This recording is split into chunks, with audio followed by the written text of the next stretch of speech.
नमस्कार दोस्तों, स्वागत है आपका आर के क्लासेस में।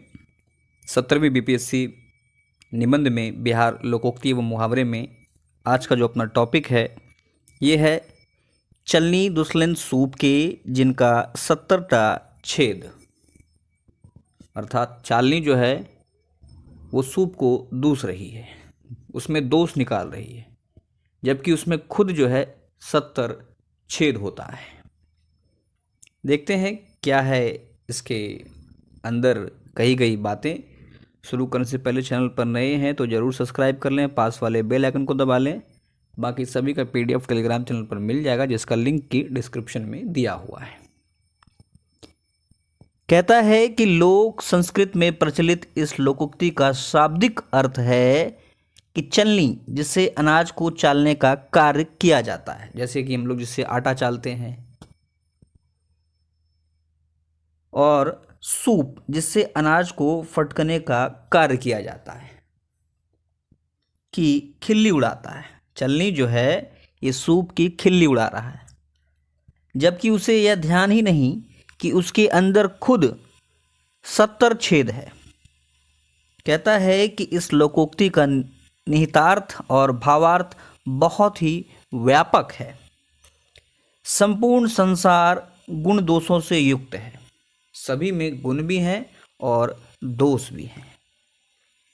कहता है कि संसार की कोई भी वस्तु या प्राणी सर्वथा गुण संपन्न अथवा दोष मुक्त नहीं है। सभी में गुण अवगुण दोनों विद्यमान हैं। सभी में कुछ न कुछ दोष अवश्य मिलता है। हमारी चिंतन पद्धति मानती है कि परमात्मा की महती योजना पूर्ण मानव निर्माण की है, परंतु अभी तक पूर्ण मानव या दोष रहित मानव का निर्माण नहीं हो पाया है। लेकिन लोगों को लगता है कि वे ही जो है सच हैं, वे ही ठीक हैं, सामने वाला ही जो है गलत है, जबकि ऐसा नहीं है। दोष रहित मानव है ही नहीं अब तक। कहता है कि मानव जैसा विवेकशील प्राणी भी दोष गुणों से मुक्त नहीं है। इसके बावजूद मानव का स्वभाव पर छिद्रान्वेषण का है। हम प्रत्येक व्यक्ति में दोष खोजने का प्रयत्न करते हैं, और ऐसा करते हुए हम अपनी कमियों को नहीं देखते तथा अपना बहुत सारा समय और ऊर्जा इसमें नष्ट कर देते हैं। ये जो हमारा स्वभाव हो गया है कि अपने आप को श्रेष्ठ बताना, श्रेष्ठ जो है लोगों के बीच रखना, जो कि आप वास्तव में है नहीं। इसी चक्कर में जो है आप दूसरों का दोष निकालने में लगे हैं, अपने आप को श्रेष्ठ बताने में लगे हैं। इसमें आप अपना समय जो है ये बर्बाद कर रहे हैं। कहता है कि पारिवारिक एवं सामाजिक जीवन पूरकता के सिद्धांत पर चलता है। कहीं हम दूसरे पर निर्भर रहते हैं तो वहीं दूसरे हम पर निर्भर होते हैं। इसी तरह से अपना समाज की जो है ये संरचना चल रही है।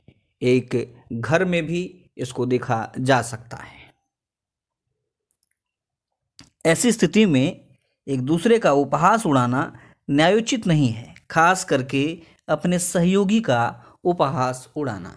ये सहयोगी आपका लाइफ पार्टनर हो सकता है, ये सहयोगी आपके साथ काम करने वाला हो सकता है, ये सहयोगी आपके पड़ोसी हो सकते हैं। दोष निकालना सहज स्थिति पैदा नहीं करता।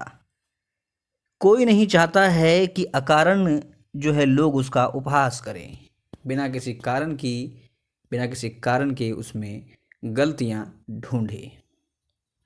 ऐसे समय में अगर आप खुद में झांक कर देखेंगे, सोच कर कार्य विचार करेंगे, तो निश्चित ही जो है समाज में सम्मान पाने के लायक आप बन सकते हैं। लेकिन यदि आप अपने सहयोगी में केवल दोष निकालने में रहेंगे तो अंततः जो है ये आपकी पराजय का कारण साबित होगा। किसी को अप्रिय बात कह देने, कि उचित सम्मान ना देने, समता का व्यवहार ना करने के कारण ही मधुर संबंधों में भी विकृति आ जाती है। आपके साथ जो भी है, आपका मित्र हो, आपका परिवार हो, आपका समाज हो, सभी का सम्मान आवश्यक है। अन्यथा जो आपसी संबंध होते हैं उनमें कटुता आती है। हमारे अप्रिय व्यवहार के बदले में यदि अपशब्द, कटुता या तिरस्कार मिलता है तो इसमें अपराधी भी हम भी हैं। अगर आपका अप्रिय स्वभाव है और इस कारण से आपको अपशब्द, कटुता या तिरस्कार मिल रहा है तो इसमें आप भी अपराधी हैं, क्योंकि स्थिति जो ठीक हो सकती थी उस समय आपने स्थिति को ठीक करने का प्रयास बिल्कुल भी नहीं किया, बल्कि उस समय अपने आप को श्रेष्ठ और सामने वाले को दोष से भरा हुआ बताने में आप रह गए। और एक समय के पश्चात आपको जिसमें आप दोष निकाल रहे हैं वहाँ से भी आपके लिए वैसे ही शब्द निकलने लगेंगे। तो ऐसी स्थिति से बचने के लिए आपको ज़रूरत है कि आप दोष ना निकालें और अपने आप को श्रेष्ठ ना बताएं।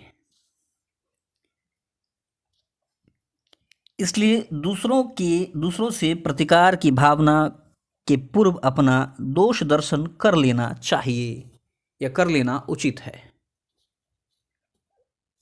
दूसरों के दोष खोजने, निंदा तथा आलोचना करने में अमूल्य समय एवं अनमोल शक्ति का अपव्यय नहीं करना चाहिए। आप अपनी लाइफ में भी इस चीज़ को उतार सकते हैं कि अगर छोटी छोटी समस्याएं उत्पन्न होती है तो वहाँ पर किसी के ऊपर दोष मढ़ने की बजाय आप जो समस्या उत्पन्न हो रही है उसके समाधान पर जोर दें। इतना ही नहीं, दूसरे के दोषों की चर्चा करने में हमें आनंद या रस प्राप्त होता है, जिसे निंदा रस कहते हैं। परंतु जब हम उदात्त मानसिकता के प्रवाह में होते हैं तो हम लोग के बड़े से बड़े दोष को नज़रअंदाज करने की बात करने लगते हैं। कोई ऐसा नहीं हो जिसमें दोष ना बताया जा सके। अगर आप दोष निकालने पर ही उतर जाएं तो आप किसी भी चीज़ में दोष निकाल सकते हैं, क्योंकि आपकी मानसिकता जो है इस तरह से उस समय हो जाती है, अपने आप को श्रेष्ठ बताने में आप इतने खो जाते हैं कि आपको आपसे अच्छा कोई लगता ही नहीं है। बौद्धिक स्तर पर हम अपने दोषों को देखने की और उनको दूर करने की चर्चा प्रायः कर लेते हैं, परंतु व्यवहार में हम दूसरे की बुराइयों की चर्चा कर अपने को एक अच्छा आदमी दिखाने में प्रयत्नशील रहते हैं। आपको ये पता है कि सही क्या है, गलत क्या है, लेकिन आपके अंदर या आपके मन में ये जो भावना बैठ गई है ये आपको श्रेष्ठ बताने के लिए लगातार प्रेरित करते रहता है। ये आपको जहाँ झुकना चाहिए वहाँ झुकने के लिए नहीं बोलता है, बल्कि आप में एक तरह से आप समझ सकते हैं कि इस प्रकार से भावना पैदा कर देता है कि आप अपने आप को श्रेष्ठ बताने में ही लगे रहते हैं और अपनी जो लाइफ स्टाइल है, अपने जीवन में जो है, इस बात को आप नहीं उतारते हैं। कहता है कि आज के दौर में दूसरे के दोषों का स्थापन राजनीति का भी अभिन्न अंग बन गया है। निंदा व स्तुति के मापक भी बड़ी तेजी से बदल रहे हैं। ऐसे में यह तय करना अत्यंत कठिन है कि किस आलोचना को स्वयं में आत्मसात कर सुधारात्मक कदम उठाए जाएं तथा किसे अनावश्यक समझ उसकी तरफ ध्यान भी ना दिया जाए। कहता है कि श्रेष्ठ आलोचना के लिए हमें इस बात का ध्यान रखना चाहिए कि निंदा किसकी की जा रही है और किस चीज़ की आलोचना की जा रही है। निंदा करना या दोष निकालना ये पूर्णतः गलत भी नहीं है, लेकिन आप तभी ऐसा करें जब कि ऐसा कोई कार्य किसी सामने वाले के द्वारा किया गया हो। इससे यह लाभ भी है कि उसे भी मालूम चलेगा कि हाँ, ये उसकी द्वारा जो है, उसके द्वारा की गई एक गलती है। लेकिन सिर्फ आप दोष ही ना निकालने में रह जाएं। तो वही कह रहा है कि निंदा या श्रेष्ठ आलोचना के लिए हमें इस बात का ध्यान रखना चाहिए कि निंदा किसकी की जा रही है और किस चीज़ की आलोचना की जा रही है तथा उसका प्रभाव क्षेत्र क्या है। क्या हम किसी के व्यक्तिगत व्यवहार की निंदा करते हैं या किसी सामाजिक प्रचलन की निंदा कर रहे हैं अथवा किसी वैचारिक नीति की। इन सभी पर निंदा करने से पूर्व हमें सोचना चाहिए और निंदा का क्या जो है इम्पैक्ट पड़ने वाला है वो भी आपको ध्यान में रखना चाहिए। यदि हम किसी व्यक्तिगत व्यवहार की आलोचना करते हैं तो प्रथमतः यह तय करना चाहिए कि किस नाते उसकी आलोचना की जा रही है। आप होते कौन हैं ये आलोचना करने वाले। आगे कहता है, क्या उसके व्यवहार का प्रभाव इतना व्यापक है कि एक व्यक्ति के रूप में कोई उससे प्रभावित हो रहा है या फिर उस व्यक्ति के साथ हमारे संबंध ऐसे जुड़े हैं कि उसके सही गलत कार्यों पर प्रतिक्रिया देना हम अपना नैतिक धर्म समझते हैं। यहाँ इस प्रकार की सावधानी बरतने की आवश्यकता इसलिए भी है कि व्यक्तिगत निंदा करते हुए पूरी संभावना बनी रहती है कि निंदा करने वाला व्यक्ति का हम कहीं निजता के अधिकार का हनन न कर बैठें। फिर व्यक्ति को इससे अपने मान सम्मान एवं प्रतिष्ठा पर जो है व्यक्ति इसे अपना आघात ना समझे। तो यह आवश्यक है कि अगर आप व्यक्तिगत निंदा कर रहे हैं तो आपको समझना होगा कि आपका उनसे संबंध क्या है और इस हिसाब से आपको निंदा करना आवश्यक है कि आपके द्वारा की जा रही निंदा कहीं उनके आत्मसम्मान को ठेस ना पहुंचा दे। अंततः यह कहना उचित है कि दुर्गुणों का परित्याग और सद्गुणों को परिष्कृत कर ही समग्र मानव जाति का उत्थान संभव है और यही निंदा का अंतिम लक्ष्य भी होना चाहिए।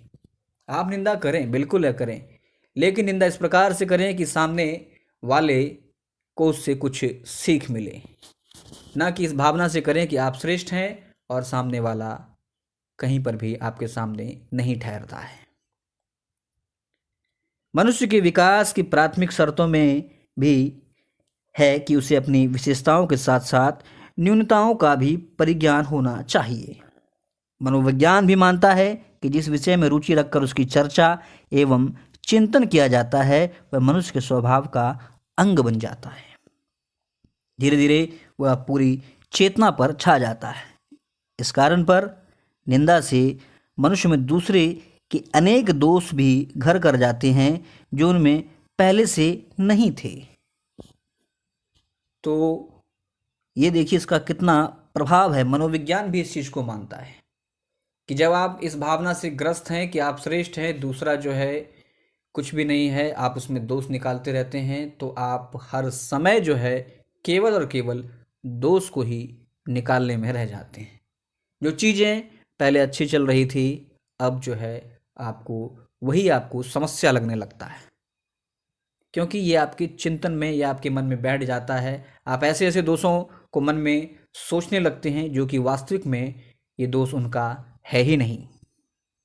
निष्कर्षतः यदि हम इस लोकोक्ति के भावार्थ को ध्यान में रखते हैं तो हमारे संबंध सहज रूप से लंबे समय तक बना रहेगा। ये था आज का अपना टॉपिक। उम्मीद है वीडियो अच्छा लगा होगा। मिलते हैं अगले किसी टॉपिक के साथ, तब तक के लिए जय हिंद।